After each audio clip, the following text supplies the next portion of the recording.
Doug Maurice, Bill Landis, Tim Bielik from cleveland.com. Here's the thing. We're going to keep talking about the passing game with Ohio State because that's what we do, and you're interested in that, and it is interesting, and we talked about it all last year. But we're not exactly sure if it's really going to change or not. So we're trying to figure that out. The question we're going to ask ourselves today, and we just talked to Ohio State players Thursday on the second day of spring football, is will the passing game be great? Can it be great? Will it be great? Will it be better in 2018? Ryan Day is going to have more play calling influence. We don't know exactly what that looks like. They have like 8 receivers that could play. We don't know exactly who's going to play the most, and we don't know who the quarterback is going to be. But Tim, as we stand here on the second day of spring football in the fall, will the passing game be substantially better?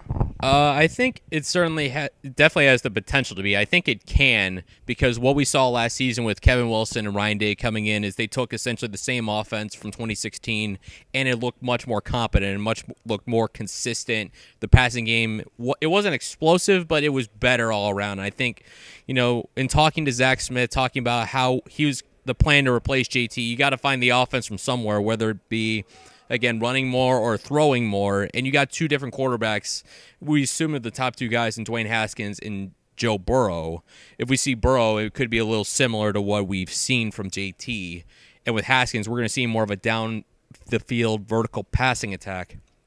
And given the fact that those guys have that extra year in the system, you have a group that's very veteran, along with 2 younger guys who are going to work their way into Mario McCall and Jalen Harris. They're going to push into that rotation. The ingredients are definitely there. We need to see how it plays out. I do think the potential is there for it to get substantially better, pushing closer to great. Pushing closer to great is the name of my new album. Drops next week. Pushing closer to great. Yeah, I think it can be substantially better. I don't like great, but I think substantially better is certainly out there. I think you have to trust 2 things. One is the coaching staff being willing to shake things up if a guy, say like Jalen Harris, emerges as like a receiver you can't take off the field, or DeMario McCall is so explosive as an H-back that like maybe KJ Hill plays a little less, or Paris Campbell does something different. I think more along the lines that they will do that maybe than I did coming into the spring, just because you come out here and you see like the depth of talent that they have. So I think that can happen. But more importantly, they'll have a quarterback, I think, whether it's Dwayne Haskins or Joe Burrow, and I think those are the only 2 options. They'll have a quarterback that will make the players around him better. I'm not so sure that's JT Barrett's strong point. He was great for this offense, and he was one of the best Ohio State quarterbacks ever, but he is not a quarterback that elevates the play, particularly of the receivers. And I think Dwayne Haskins especially is a quarterback who will. I think he'll end up being the quarterback.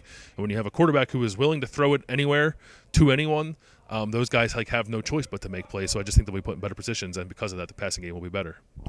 I think it will be maybe substantially better. Maybe pushing closer to great because of, here are the 4 people that I would say. One is Dwayne Haskins, assuming he's the quarterback, which is what I'm going to assume, and then you have to throw it. He can throw it. They'll throw it better.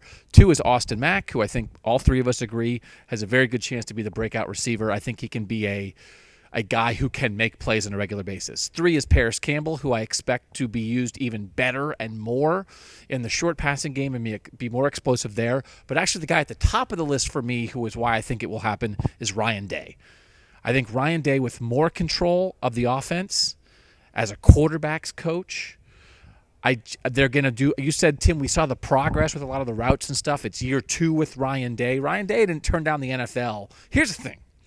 Ryan Day wants to go places in his life. Ryan Day didn't turn down being an offensive coordinator in the NFL to hand it to J.K. Dobbins. Yeah. By that. Pushing closer to great. Bill, Tim, Doug, see ya at cleveland.com.